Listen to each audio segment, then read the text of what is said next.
So, um, I finished these novels, some classics too.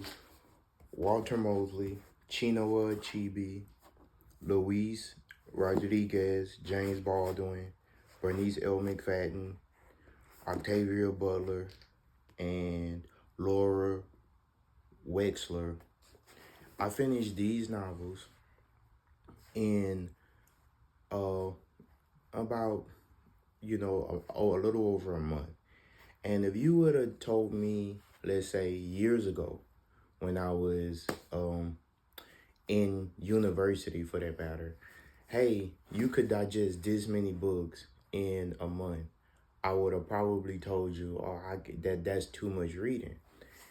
So one of the reasons I think that young adults and teenagers, or even older adults for that matter, don't develop a love for reading is that oftentimes they don't have topics that interest them, topics that they could relate to. So in my journey of into the literary world, I always was a person who liked writing, but I didn't read a lot of other authors or people that wrote books. I just read.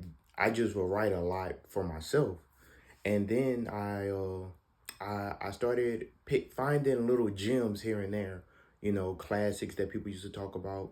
And I had a brother who was an avid reader, and so I read a few books, and then I was like, okay.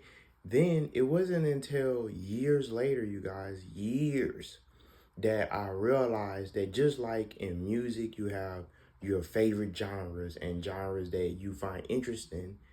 Um, in in literature, they have different genres, right?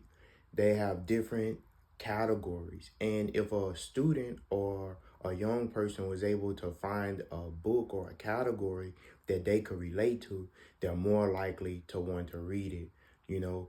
And this is one of the problems that's going on because we have governments that's actually actively working to ban books and stop certain books from being